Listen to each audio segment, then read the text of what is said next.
ونشهد أن سيدنا وسندنا وحبيبنا وطبيبنا وقلوبنا وأولانا ومولانا محمدا عبده ورسوله أما بعد فأعوذ بالله من الشيطان الرجيم بسم الله الرحمن الرحيم لقد كان لكم في رسول الله أسوة حسنة وقال رسول الله صلى الله عليه وسلم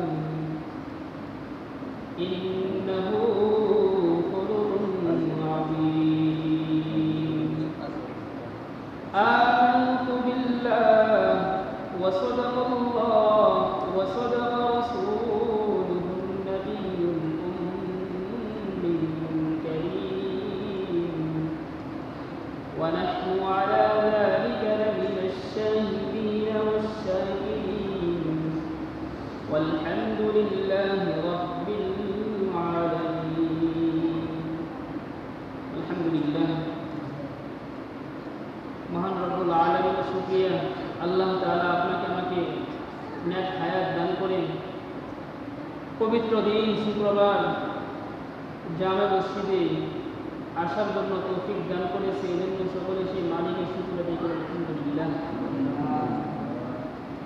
তো মুহতারাম হাজিরিন, এটা হচ্ছে রবিউল আউয়াল মাস, আর রবিউল আউয়াল মাসের প্রথম জুমা হচ্ছে আজকে। তো আল্লাহ তাআলা আপনাকে আমাকে রবিউল আউয়াল মাস দিয়ে একটা মেসেজ দান করে, সেটা হচ্ছে নবীর জন্মের মাধ্যমে এবং নবীর মৃত্যুর মাধ্যমে একটা মেসেজ দান করে। নবী আলাইহিস সালামের জন্ম এবং মৃত্যু এই মাসটাতে হয়েছে, আর এই মাসে জন্ম এবং মৃত্যু হওয়ার কারণে এই মাসটাও কেমন যেন নবীর শানে দামি হয়ে গেছে। এই মাসটার দাম কেমন, নবীর দাম যেমন এই মাসটার দামও হচ্ছে এই মাসের ফজিলত। তো একটা কথা হচ্ছে, এই মাসটাতে নবীর জন্ম কবে এবং মৃত্যু কবে। নবী আলাইহিস সালামের মৃত্যুর তারিখটা মুতাআখিরিনদের ঐক্যমত হচ্ছে একদম কনফার্ম 12 রবিউল আউয়াল, কিন্তু নবী আলাইহিস সালামের যে জন্মটা হয়েছে সেটা কয় তারিখে সেটা নিয়ে ইখতিলাফাত আছে। কেউ বলছে 12, আবার কেউ বলছে 9, আবার কেউ বলছে 8। মুহাক্কিক উলামায়ে কেরামের মধ্যে বলা হচ্ছে নবী আলাইহিস সালামের জন্ম তারিখটা হচ্ছে 9 তারিখ। তো নবী আলাইহিস সালামের জন্ম তো হচ্ছে এই মাসটাতে, ওনার শানে এই মাসটা দামি হয়ে গেছে। তো এখন প্রশ্ন হচ্ছে, শানে তো দাম হলো এই মাসটাতে, তো এই মাসটা আমরা উম্মতের জন্য করণীয়টা কি? উম্মতের জন্য করণীয় হচ্ছে নবীকে যেরকম মুহাব্বত করা, নবীর শানে এই মাসটাকে মুহাব্বত করা। কিভাবে? নবীর ইত্তেবার মাধ্যমে। আমাদের আল্লামা ছিলেন আল্লামা শফি রহমাতুল্লাহ আলাইহি, তাফসীরে মাআরিফুল কুরআন লিখছে। উনি একটা ওয়াকিয়া বর্ণনা করেন, ওনার ছেলে হচ্ছেন তাকে উসমানী স্যার, তা আমার দেখা যায় উনি সাবেক চিফ জাস্টিস ছিলেন সেই পাকিস্তানে। তো উনি একটা কথা বলেন, আমার আব্বাজান যখন বাইতুল্লাহকে যখন যাইতেন, আল্লাহর ঘরে যখন যাইতেন, খুসুসান যখন নবীর রওজাতে যখন যাইতেন, যাওয়ার পর নবীর রওজা পাকে যাওয়ার সময় উনি পিলারের আড়াল থেকে নবী আলাইহিস সালামকে দূর থেকে সালাম জানাইতো, আসসালামু আলাইকুম ইয়া রাসূলুল্লাহ। কারণ নবী আলাইহিস সালামের ওনার সামনে আল্লামা শফি রহমাতুল্লাহ আলাইহি যাইতে ইতস্তবোধ করতেছেন, ভয় পাইতেছেন। কারণ কেন? কারণ আমার মতো এই গুনাহগার উম্মত, আমার মতো গুনাহগার বান্দা এই নবীর সামনে আমার চেহারাটা কিভাবে দেখাবো, এই ভয় নিয়ে উনি সামনে যেতে ভয় পেয়েছেন। এই জন্য পিলারের আড়াল থেকে বলতেছেন, আসসালামু আলাইকুম ইয়া রাসূলুল্লাহ।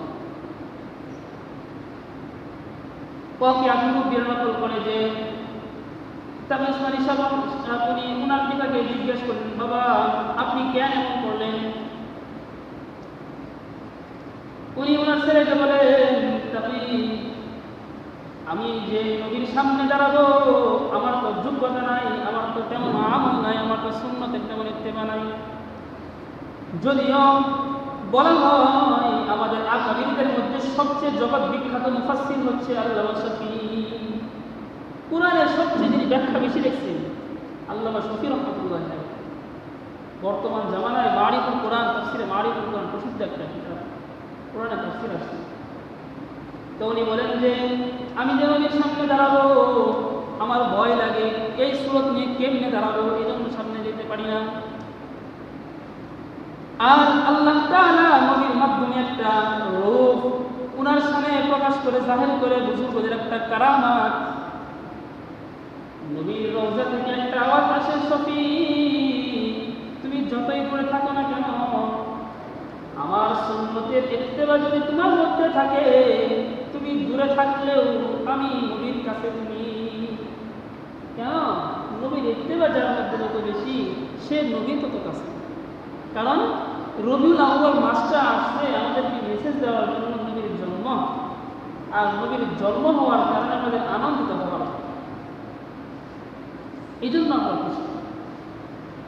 তো দুঃখজনক বিষয়, খুশি তো সেটা আনন্দের বিষয়, কিন্তু আরেকটা দুঃখের বিষয় হচ্ছে এই মাসটাতে আমাদের নবী এই দুনিয়া কিন্তু চলে গেছে। আমাদের দুনিয়াতে দেখা যায় হাল জামানাতে আমরা এমন একটা অবস্থান তৈরি করছি, খুশি হলে তো আনন্দ উল্লাস করবো, ঠিক আছে, কিন্তু যদি মৃত্যু হয় সেটাকে আমরা আনন্দ উল্লাস কীভাবে করি? আমাদের বাবা মা অথবা নিকট আত্মীয় যারা আছে তারা যদি চলে যায় আমরা হাসবো, কান্না করবো, এটাই তো বলি, দুঃখ বেদনায় জর্জরিত হয়ে যাবে। তো আমাদের নবী যে মাসটাতে চলে গেছে, আর 12 রবিউল আউয়াল এই তারিখটা একদম ফিক্সড তারিখ। এই 12 রবিউল আউয়ালে নবী ইন্তেকাল হয়েছে, এটা একদম মুতাআখিরিন মুআররিখিন সবাই একমত। কিন্তু আমাদের বেকুব উম্মত আমরা অনেকে আছি, দেখা যায় বিশেষ করে বেদাতীরা এই কাজটা বেশি করে। এই 12 রবিউল আউয়াল আসলে ঈদে মিলাদুন নবী নামে একটা উৎসব বের হয়। কিভাবে? যে তারা বলে নবীর জন্ম হয়েছে এই মাসে, আর নবী জন্ম হওয়ার কারণে আমরা নবীর খুশি হয়ে আমরা ঈদ উদযাপন করি। হাদিসে আসছে, কোরআনেও আসছে ঈদ শব্দ দিয়ে। হাদিসে আসছে নবী আলাইহিস সালাম যখন মক্কা থেকে হিজরত করে যখন মদিনায় যায়, দেখেন ইহুদিরা বছরে 2টা ঈদ পালন করে। জিজ্ঞেস করলেন, তোমরা এই 2 দিনটা খুশির দিন তোমরা কেন পালন করো? বলতেছে এটা আমাদের নবী মুসার রেখে যাওয়া একটা আমানত, আমরা সেটাকে স্মরণ করে আমরা আনন্দ উল্লাস করি। নবী আলাইহিস সালামের সাহাবারা সহ নবীর দিনেও কেমন যেন একটা বিষয় উপর দিক মানে উঠলে আসতেছে যে আল্লাহ তাআলা যদি আমরা একটা দুটো দিন দিত আমরা একটু আনন্দ করতাম। আল্লাহ তাআলা নবীর সামনে আয়াত নাযিল করে দিয়ে হাদিস মাধ্যমে আমাদেরকে জানাইতে যে নবী অন্য অন্য দল সম্প্রদায় যারা আছে ওদের খুশিতে আপনি খুশি হবেন না, বরং আমি আপনাকে এমন কিছু দিন জ্ঞান করবো যেগুলোতে আপনারা যদি খুশি হন সেটাকে আমি ইবাদতের মধ্যে গণ্য করব। সেটা কি? নবী আলাইহিস সালাম বলেন, ইন্না লিকুল্লি কওমিন ঈদান ওয়া হাযা ঈদানা, যে প্রত্যেকটি সম্প্রদায়ের জন্য খুশির দিন ছিল আর আমাদের খুশির দিন হচ্ছে এই মানে দুই শব্দ উল্লেখ করছেন, ঈদুল ফিতর, ঈদুল আযহা, 2 শব্দ। তো আমরা হাদিস থেকে জানলাম ঈদ হচ্ছে 2টা, বছরে কয়টা ভাই? 2টা, ঈদুল ফিতর, ঈদুল আযহা। আমরা সকালে স্মরণ রাখবো, বেঁচে দিলে কিছু কাজ লাগাই না আমাদেরকে, আমরা তো সরল মানুষ, আমরা মুসলমান, আমরা অনেক সহজ মানুষ। কারণ আমাদের দিন হচ্ছে এইখানে যারা আসছি, আমাদের দিন হচ্ছে যে আল্লাহ যেটা বলছে, নবী যেটা বলছে, বাস ওর মধ্যে আমরা কাম থাকবো, আমাদের দিন হচ্ছে এটা, তাই না? কিন্তু বেদাতীরা হচ্ছে খ্রিস্টান, বিশেষ করে বাহির রাষ্ট্র যারা আছে, আমেরিকা, ব্রিটেন, এরকম ভাবে ইংরেজ সম্প্রদায় যারা আছে, ওদের একটা দূষণ হচ্ছে বেদাতি। ওদের কাজ হচ্ছে মুসলমান জাতিকে কিভাবে গুমরাহ করে বদ্দিন বানানো যায়, ওদের মিশন হচ্ছে এটা। এই জন্য বয়োজ্যেষ্ঠ বুজুর্গ, আল্লাহ তাআলা আপনাকে আমাকে ঈদ দান করছে মাত্র 2টা। এই 2 দিন যদি খুশি করি, নবীর তরিকায় যদি থাকে, আল্লাহ তাআলা বলেন তোমার আমলনামায় আমি সওয়াব দান করব। কিন্তু সেটা হচ্ছে নবীর তরিকায়। নবীর তরিকা ব্যতি রেখে যদি কোনো ব্যক্তি ঈদ পালন করতে যায়, সেটা ঈদ হবে না, তার বানান না ঈদ হবে, সেটা হচ্ছে বেদাত। আর প্রত্যেক বেদাত হচ্ছে গুমরাহি। যে বেদাত করবো সে নিজেও গুমরাহ, যার মাধ্যমে বেদাত প্রকাশ করবো, যার কাছে বেদাত দেবো সে নিজেও গুমরাহ। এই রবিউল আউয়াল আসছে, আমাদেরকে শুধু গুমরাহ করার জন্য বেদাতের পায়খানা শুরু করবো। সেটা কিভাবে? ঈদে মিলাদুন্নবী করে রবিউল আউয়াল মিছিল শুরু করে দিবে। এমনভাবে মিছিল করবো যে শুধু নবী আশার খুশিটাকে তারা বাস্তবায়ন করার লক্ষ্যে, নবী যে মাস থেকে চলে গেছে, দিল থেকে একটা যে ব্যথা, সেটা তারা দূর করে দেয়। কিভাবে? নবী যে চলে গেছে সেটা আর স্মরণ করতে দেয় না, ভাবে যে নবী তো আসতেই পারছে, আমরাও আনন্দ উদযাপন করতে করতে মাস পার করি। ঈদে মিলাদুন নবী পালন করে মিষ্টি খাওয়া আর জিলেবি খাওয়া। আরে ভাই, মিষ্টি খাওয়া আর জিলেবি খাওয়ার নামে কি নবীর মুহাব্বত? যদি সেটাই যদি হতো, মিষ্টি খাওয়া আর জিলেবি খাওয়া মিলাদ করলাম আর নবীর মুহাব্বত জাহির করলাম, যদি সেটাই যদি হতো, তাহলে সাহাবীরা কেন করলো? নবীর মুহাব্বত জাহির করার যদি এটাই যদি উদ্দেশ্য হতো, তাহলে একটা বেরিয়ে আইনে মুস্তাহিদিন আইমাই কেরাম ওনারা কেন করলো? বোঝা গেল কি নয়, মূল উদ্দেশ্য, মূল কথা হচ্ছে ওটাই, নবীর হাদিস দ্বারা। ঈদ মাত্র হচ্ছে 2টা, এর বাইরে কোনো ঈদ নেই। ঈদে মিলাদুন নবী বলেন না কেন, যে কোনো ঈদ বলেন না কেন, এগুলো জানেন না ঈদ নবীর মাধ্যম দিয়ে আমরা জানতে পারছি বছর ঈদ 2টাই, আমরা 2 ঈদে উদযাপন করবো, অন্য কোনো ঈদ নেই।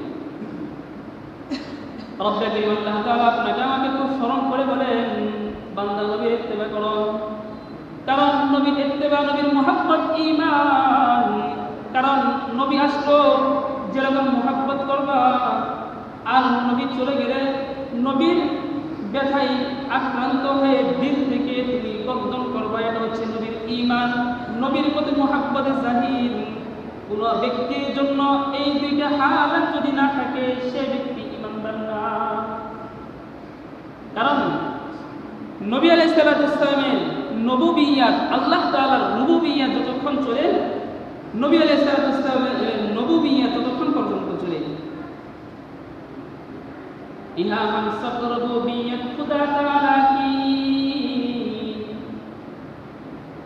इहा हम सब रबूबियत खुदा ताला की, वही है खुदा ताला रबूबियत मुहम्मद रसूलुल्लाह की। যে নবীর নবুবিয়্যাত ততক্ষণ পর্যন্ত চলে, আল্লাহ তাআলার রুবুবিয়্যাত ততক্ষণ পর্যন্ত যায়। আল্লাহ তাআলা তো হচ্ছে রব্বুল আলামিন, আল্লাহ তাআলা গোটা পৃথিবীর জন্য রব, সমস্ত পৃথিবীর জন্য পালন করতে হচ্ছে আল্লাহ। আর সমস্ত পৃথিবীর পালনকর্তা যেরকম আল্লাহ, ওরকম ভাবে নবীও হচ্ছে রাসূলুল্লাহ। শুধু রাসূলুল্লাহ পায় না, বরং গোটা আলামের জন্য, গোটা পৃথিবীর জন্য হচ্ছে উনি রাহমাতুল লিল আলামিন। কারণ কেন? উনি শুধু কোনো একটা কওমের জন্য না, কোনো একটা জাতির জন্য নবুয়্যাত নিয়ে আসে নাই, বরং উনি রাহমাতুল লিল আলামিন নিয়ে আসে। আসলে আমাদের মুহাব্বত কম, কারণ আল্লাহ তাআলা নবীর মুহাব্বত শুধু ইনসান মধ্যে রাখে নাই, নবীকে জামাদাত হাইওয়ানাত, সমস্ত ইনসু জিন, সমস্ত প্রাণী নবীর মুহাব্বত করছে। মেরে বায়স্ত বুজুর্গ, নবী আসতে যেমন খুশি, নবীর মুহাব্বত আমাদের জন্য খুশি। যার ভিতরে যত নবীর মুহাব্বত বেশি, সে ব্যক্তি তত বড় ঈমানদার। নবীর মুহাব্বত আমাদের ভিতরে নাই, আর নবীর মুহাব্বত, নবীর সুন্নতের ইত্তেবার মাধ্যমে নবীর মুহাব্বত হয়। নবীর মুহাব্বত সাহাবারা বুঝছে, এমন বোঝা বুঝছে যে নবীর মুহাব্বত করতে যে নিজের জীবনকে বিলিয়ে দিতেও কোনো দ্বিধাদ্বন্দ্ব করে না। ওয়াকিয়া শুনছেন আপনারা, হানজালার ঘটনা আছে, তালহার ঘটনা আছে, সাহাবা নাই, কত কষ্ট করছে ওনারা। আমাদের মতো জিলেবি খাওয়ানোর মুসল্লি ছিল না, জিলেবি খাওয়ানোর মতো এরকম মুহাব্বত ইত্তেবার মতো উম্মত ছিল না। ওনারা জান কুরবান করে দিত, তবুও নবীর মুহাব্বত দিল থেকে সরাইত না।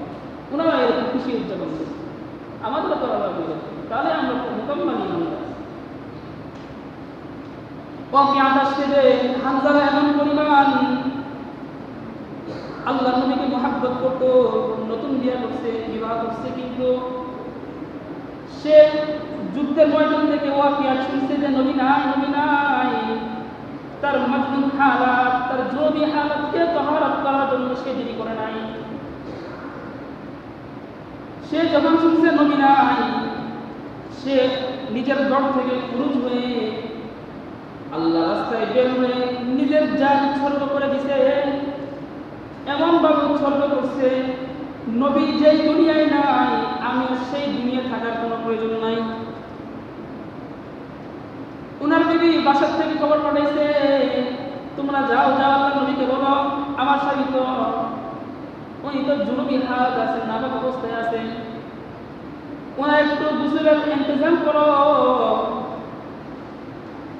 যখন উনি শাহাদাত বরণ করলো, গোসলের ইন্তজাম করা হলো না।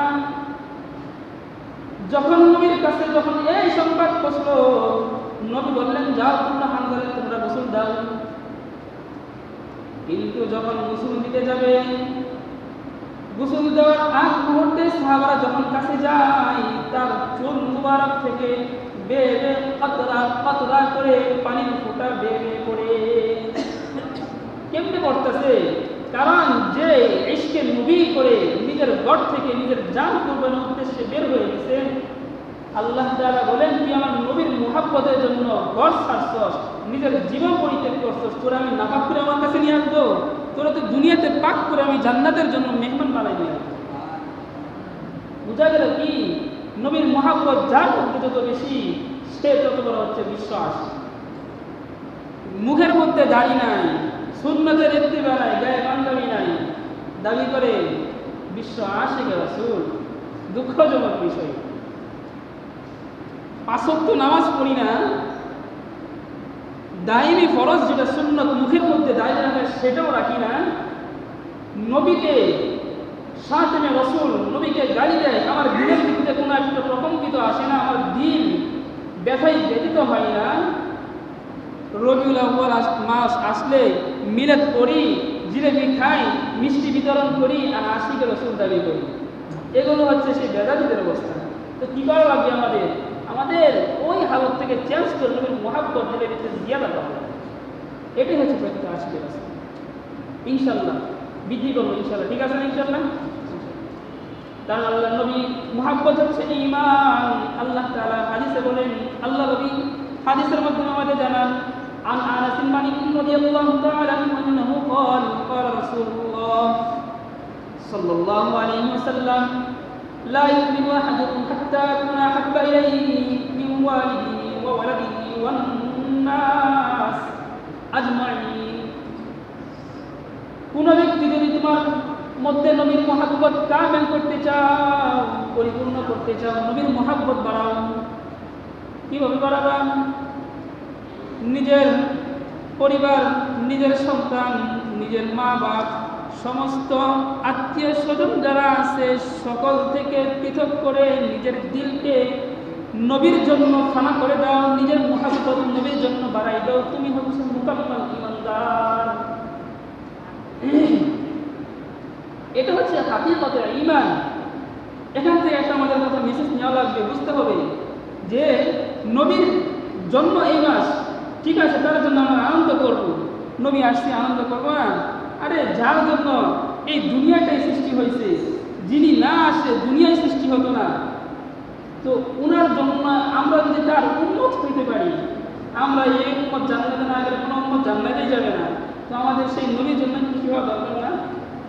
উনি দুনিয়াতে আসলে খুশি হবো না? খুশি তো অবশ্যই হব। তবে প্রশ্ন হচ্ছে 12 রবিউল আউয়াল উল্লেখ করে যে খুশি করি, সেটা আসলে খুশি না, বরং নবী আসছে দুনিয়াতে, নবীর খুশি হচ্ছে সাহাবারা যেই পদ্ধতিতে খুশি উদযাপন করছে সেই পদ্ধতি। তবে তাবেঈন, আইম্মাতুল মুজতাহিদিন এবং কি উলামায়ে কেরাম, মুতাআক্কিন, মুআররিখিন এরকমভাবে যারা আসছে ওনাদের বাতলানো পথ ওনাদের বাদলানা পদ্ধতি, ওনারা যে পদ্ধতিতে খুশি উদযাপন করছে আমরাও সেই পদ্ধতিতে খুশি উদযাপন করি, ঠিক আছে না? ওনারা বলে আমরা খুশি উদযাপন করি নবীর সুন্নতের মাধ্যমে, আমরা খুশি উদযাপন করি। আর নবীও সেই কথাটাই বলেন। মুআজ ইবনে জাবালকে যখন ইয়ামানের গভর্নর করে পাঠায়, মুআজ কাঁদতেছে, কাঁদতে কাঁদতে দিল বেহুশ হয়ে যাইতেছে। ওনাকে ঘোড়ার উপর সোয়ার করে নবী, বাপ যেরকম সন্তানকে যখন দূরে পাঠাই দেয়, বাহির রাষ্ট্রে পাঠাই দেয় বা ঢাকায় পাঠাই দেয়, বাপ যেমন পিছে পিছে সন্তানে পিছে পিছে যেরকম ভাবে যায়, অনেক দূর পর্যন্ত যায়, সন্তানকে লাস্ট সীমানা পর্যন্ত যখন না দেখা শেষ হয়ে যায়, ততক্ষণ বাপ দাঁড়াই থাকে, আমার সন্তানটা, আমার দিলের ডরটা কখন দূরে চলে যায়। এরকম ভাবে মুআজ ইবনে জাবালকে যখন ইয়ামানের গভর্নর করে নবী পাঠায়, নবী অনেক দূর পর্যন্ত আগাই দিতে যখন মুআজকে আর দেখা যায় না, উনিও দিলের ভিত্তিতে খুব আফসোস করতেছে। আর মুআজ নবীকে বলতেছেন, ও নবী, আমি আপনার কাছে এত বেশি হয়ে গেছি, আপনি আমাকে আপনার থেকে এত দূরে পাঠাই দিতেছেন। আমার জন্য কি আপনার পায়ের নিকটে একটু কি স্থান হইল না? আপনার কাছে একটু আমার জন্য জায়গা থাকতেন, আমি কিছু করতে পারতাম না, আপনার চেহারাটা শুধু একটু দেখতেন। এরকম ভাবে আরজি করতেছে। মুআজ বলেন, এরকম ভাবে আরজি জানান কেন? কারণ নবীর মহব্বত এত পরিমাণ বেশি ছিল, নবীর জন্য জান ফিদা করনা তাদের জন্য নামুমকিন ছিল। নিজের জান উৎসর্গ করে দিত, তাও নিজের ভিতরে কোনো ব্যথা অনুভব হতো না। মোহাব্বত এক আজীব শাই হে, ফিদা করনা নামুমকিন হে। কবি বলেন, मोहब्बत एक आजिब शई है, फिदा करना नामुमकिन है, न खाती है न जीता है न मरता है। যে মুহাব্বত এমন এক আশ্চর্য জিনিস, সেটা খাইতেও দেয় না, পড়তেও দেয় না, মরতেও দেয় না, কিছু করতে দেয় না। দেখেন না আশিক মাশুকের হাকিকি অবস্থা, প্রেমিক প্রেমিকা ছাড়া থাকতে পারে না, এবং প্রেমিকা প্রেমিক ছাড়া থাকতে পারে না। অনুরূপভাবে এশকে নবী যারা আছে তারা রসুলের ইত্তিবা ছাড়া থাকতে পারে না, এবং রসুল যে আছে রসুল তার সাহাবাদের ছাড়াও থাকতে পারে না। কোনো ব্যক্তির মধ্যে যদি আল্লাহর মুহাব্বত যদি হয়ে যায়, তাকে যদি গুনাহ করাতে চান, খোদার কসম খায় বলি, তার দিলের ভিতরে কম্পন সৃষ্টি হয়ে যাবে, দিল কাঁপতে শুরু করবে। কারণ কেন? যার মধ্যে নবীর মুহাব্বত, রসুলের মুহাব্বত, আল্লাহর মুহাব্বত যত বেশি আছে, সে ব্যক্তি আল্লাহ তাআলাকে তত বেশি ভয় করে, তার মধ্যেই নবীর মুহাব্বত যত বেশি আছে। এই জন্য আমাদের মধ্যে নবীর মুহাব্বত বেশি করা লাগবে। এই যে 12 রবিউল আউয়াল মাসটা আসতে বিদায়ী, যে নবীর জন্য দরুদ করব আর জিকির শিখাবো তা না, বরং সারাটি বছর নবীর জন্য আমরা উৎসর্গ হব। কিভাবে? সুন্নতের ইত্তেবার মাধ্যমে। এখন প্রশ্ন হচ্ছে, এই 12 রবিউল আউয়াল মাস আসলো, আমাদেরকে কি করণীয়? নবীর সিরাত বেশি বেশি আলোচনা করা। আসলে তো আমরা মিলাদ করি না। মিলাদ মানে জন্ম, মিলাদুন নবী, নবীর জন্ম। আমরা মিলাদুন নবী পালন করি, মিলাদুন নবী করি না। কিভাবে? মিলাদুন নবী ইয়া নবী সালাম আলাইকা করেন, মিলাদুন নবী পালন করি কিন্তু করি না। কিভাবে করি না? হচ্ছে আল্লাহ তাআলা যে নবীকে দুনিয়াতে পাঠাইলেন, দুনিয়াতে পাঠানোর সময় যে উনি যে আসার যে একটা আলোচনা, সম্পূর্ণ সিরাতের মধ্যে একটা হিস্সা হচ্ছে মিলাদুন নবী।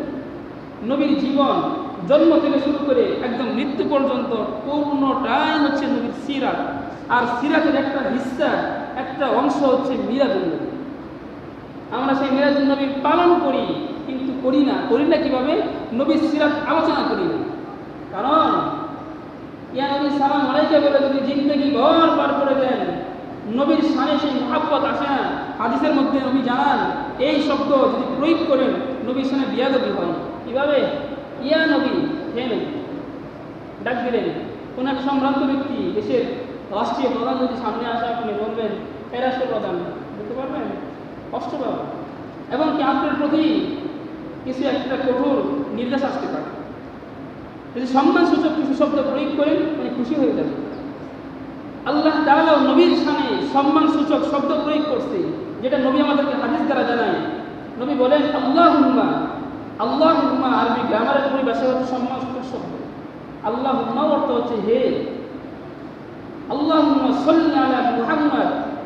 আল্লাহ তাআলা নবীর শানে দুরূদ করে বলেন যে আমি নবীর শানে সেই রহমত বর্ষণ করলাম, দুরূদ বর্ষণ করলাম। কেন করলাম? উনি আমার মাহবুব, আর আমি নবীর শানে বেয়াদবি করে শব্দ সূচক করে আমি সেই নবীর শানে সেই মিলাদ উদযাপন করি। তো বোঝা গেল কি আমাদের নবীর শানে মিলাদ করবো, সেটা মিলাদ হচ্ছে আলোচনা করার বিষয়, মিলাদ পালন করার বিষয় না। এই জন্য আমাদের মিলাদ এটা আলোচনা করার বিষয়। নবীর জন্ম কিভাবে হয়েছে? আমাদের নবী হচ্ছে মুজিজাওয়ালা নবী, নবীর শান। নবী যখন আসছে ওনাকে সবাই মহব্বত করে। সামনে শুক্রবার ইনশাআল্লাহ আরো আলোচনা করা হবে। 12 রবিউল আউয়াল মাস ভর নবীর সিরাতের আলোচনা করা হবে ইনশাআল্লাহ। একটা বলি, নবী এমন মুজিজাওয়ালা নবী যে উনি যখন দুনিয়াতে আসছে ওনার মুজিজা এত পরিমাণ কারামত ছিল। নবীকে পানি মহব্বত করত, এবং কি আগুন নবীকে মহব্বত করত, নবীকে গাছ মহব্বত করত, নবীকে পাথর মহব্বত করত, এরকম হিংস্র জীব সবাই নবীকে মহব্বত করত। আগুন কিভাবে মহব্বত করত? সে পারস্যের অগ্নিকুণ্ড বছর কি বছর জ্বলতে জ্বলতে এমনকি প্রকম্পিত অবস্থান হইতেছে, কিন্তু সেটাকে কেউ নিভাইতে পারতেছিল না। নবীর যখন জন্ম হইল, নবীর শানে নবীর মহব্বত প্রকাশ করে সেই আগুন তখন একদম নিবে, নিস্তেজ হয়ে একদম নিবে গেছে। এটা কেন হয়েছে? এটা নবীর মুজিজা। নবী আসতে আগুন নিবে বন্ধ হয়ে গেছে। এবং কি পানি মহব্বত করে কিভাবে? আমিরা ওনার মা, উনি যখন কূপে যখন যাইতেন, কূপের পাড়ে যাওয়ার পর, আগে তো আমাদের মধ্যে সেই সিস্টেম ছিল না, ট্যাপ এরকম কম ছিল। সেই কূপের মধ্যে থেকে পানি উঠানো লাগতো, পুকুর থেকে পানি উঠানো লাগতো। কূপ থেকে যখন পানি উঠাইতে যায়, ওনার মা যখন কূপের কিনারাতে যায়, সেই পানি, কূপের পানিগুলো একদম নিচে ছিল। মা আমিরা যখন যাইতো, কূপের কিনারা যখন যাইতো, বালতি নামানোর সঙ্গে সঙ্গে কূপের পানি নিচ থেকে উপর দিকে আসে। সুবহানাল্লাহ বলি, বুঝি নাই আমার কথাটা? নবীর শানে নিচের পানি উপর দিকে উঠে যাইতো। এটা কেন হইতো? এটা নবীর মুজিজা। কেন করতো? কারণ ওনার মা যখন ওনাকে যখন গর্ভে ধারণ করছে, নবীর শানে সেই পানিটা মহব্বত করে নবীর মার কষ্ট হবে, মানে নবীর কষ্ট হবে। আরে আমি যদি নবীর শানে বেয়াদবি করে পানি নেই, তাহলে আল্লাহ তো আমার ছাড়বো না। তো আমি ইনসান হয়ে, আমি মানুষ হয়ে কীভাবে নবীর শানে বেয়াদবি করি? এই জন্য নবী, আমাদের নবী, আমরা শানওয়ালা উম্মত, আমাদের মহব্বত করতে হবে নবীর শানে। এমনভাবে করবো আমাদের দ্বারা কোনো একটা নবীর যেন মহব্বত দিল থেকে সুইটে যেন না যায়, আমাদের মুখ দ্বারা, জবান দ্বারা নবীর শানে কোনো যেন বেয়াদবি যেন না হয়, এই বিষয়টা খেয়াল করবো। ঠিক আছে ইনশাআল্লাহ? রবিউল আউয়াল মাস মহব্বতের জন্য নবীর বড়রা বলে, সাহাবা আজমাইন, তাবে তাবেঈন, আকাবির থেকে ধারাবাহিকভাবে আসছে। ওনারা বলেন নবীর আসছে মানে খুশি হয়েছে, আর সেটা উদযাপন করবো কীভাবে? নবীর সুন্নতে ইত্তেবার মাধ্যমে সেটা উদযাপন করবো। আর নবী যে আসছে সেটা ব্যতীত হবে কীভাবে? নবী আলাইহিস সালাম চলে গেছে, আর সেই জন্য 12 রবিউল আউয়াল মাস অপেক্ষা করে কোনো বেদাতি কাজ আমরা করবো না। এটাই হচ্ছে নবীর শানে সেই সুন্নতের। এবং নবী চলে গেছে, তার জন্য ব্যতীত হয়ে নবীর জন্য দোয়া করবো, মাগফিরাত করবো। সাহাবারা নিজের জান কুরবান করতো, আমরা নিজের জান কুরবান না করতে পারবো, নিজের মাল কিছু কুরবান করে নবীর জন্য সদকা করবো।